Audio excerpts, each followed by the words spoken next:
¿Qué tal? Hoy nos vamos a convertir en detectives para investigar uno de los misterios más antiguos y complejos de la humanidad. Es una pregunta que ha tenido en jaque a filósofos, a gobernantes y, la verdad, a todos nosotros desde hace siglos.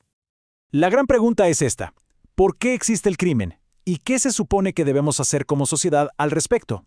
Ojo, esto no es solo un tema para policías y jueces, es un verdadero enigma intelectual, y vamos a seguir las pistas a lo largo de la historia para ver si podemos descifrarlo. Muy bien, empecemos. Nuestra primera pista nos lleva directo al siglo de las luces, a la Ilustración. Aquí, la primera teoría que se pone sobre la mesa sugiere algo bastante simple, que el crimen no es ningún misterio, es una elección totalmente racional, un simple cálculo de costos y beneficios. Pensemos en la época de la Ilustración. El ambiente estaba cargado de un optimismo increíble. Filósofos como Montesquieu o Rousseau estaban convencidos de que la razón humana podía, literalmente, resolver cualquier problema. La idea era que, aunque nuestro entorno nos condiciona, tenemos la capacidad de razonar y cambiar las cosas que no funcionan. Y aquí entra nuestro primer gran detective, Cesare Beccaria. Lo que él propuso fue una verdadera revolución para su tiempo. Su lógica era impecable. Si el delincuente es un ser racional que calcula, bueno, el sistema de justicia tiene que ser igual de racional para disuadirlo.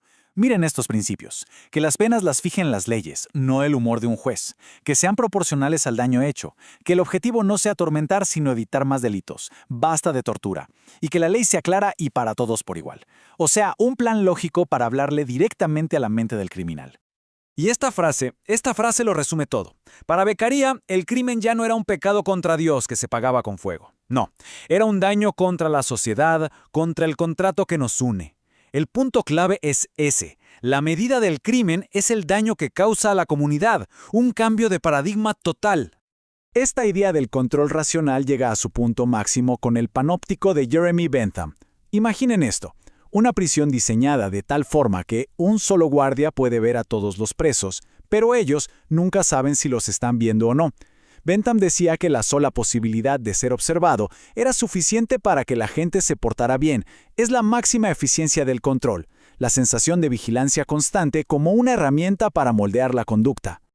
Pero, claro, la teoría de la elección racional no lo explicaba todo. El misterio era más profundo. Así que la investigación avanza, y en el siglo XIX, con el nacimiento de la sociología, los nuevos detectives empiezan a sospechar que las pistas no están solo en la mente del individuo, sino en la escena del crimen, es decir, en la sociedad misma. Y de repente, el caso se complica. Ahora tenemos 4 teorías compitiendo. ¿Será que la criminalidad es algo biológico, como decía Lombroso? ¿O es un resultado del conflicto de clases, como proponía Marx? ¿O quizás se debe a una crisis de valores culturales, como pensaba Weber? ¿O es la tensión que genera la propia estructura social, como decían Durkheim y Merton? Cada teoría es como una lupa distinta para mirar la misma evidencia. A ver, vamos con esa primera pista sociológica: la biológica. Aquí aparece César el Lombroso, un médico que propuso algo muy polémico: que la criminalidad se hereda, que es casi genética. Él decía que al criminal nato se le podía identificar por sus rasgos físicos, la forma de la mandíbula, el tamaño del cráneo. Fue el primer intento científico de buscar la causa del crimen dentro de la persona, pero ya no en su razón, sino en su cuerpo.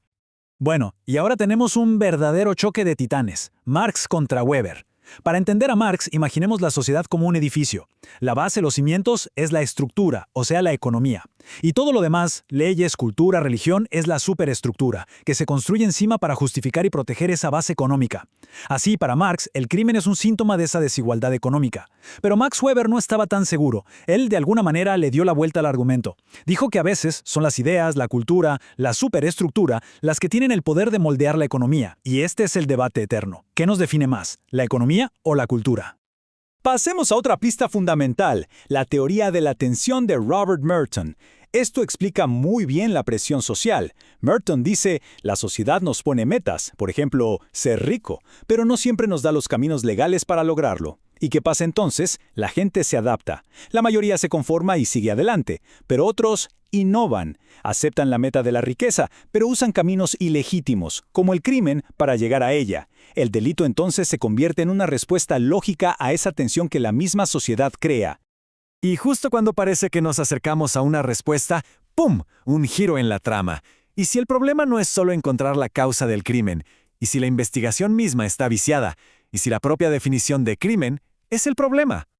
Esta es la pregunta que lo cambia todo. ¿Quién tiene el poder para decidir qué es un crimen y quién es un criminal?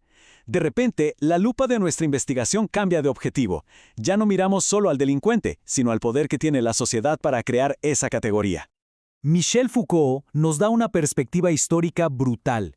Él analiza cómo ha evolucionado el castigo y nos muestra cómo pasamos de atacar el cuerpo en la plaza pública a disciplinar la mente en la celda. Primero el destierro, luego las multas, después el espectáculo del tormento público, la infamia, y finalmente el encierro, la prisión. Cada método nos dice algo sobre cómo se ejerce el poder. El gran cambio fue dejar el espectáculo de dolor para pasar a un sistema que busca vigilar y corregir el alma. Y esto nos lleva a la teoría del etiquetamiento. Y lo que dice es radical. Ningún acto es criminal por sí mismo. La desviación se crea cuando la sociedad, a través de la policía, los jueces, los medios, le pone una etiqueta a ciertas personas y actos. Criminal.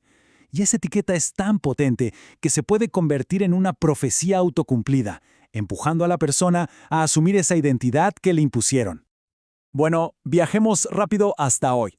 ¿Cómo vemos todas estas pistas, todas estas teorías en las políticas contra el crimen que se aplican ahora?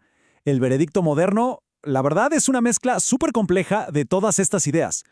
Una de las teorías más influyentes en las últimas décadas es la de las ventanas rotas. La idea es simple pero muy potente. Los signos visibles de desorden, como una ventana rota, un graffiti, un basural, mandan un mensaje.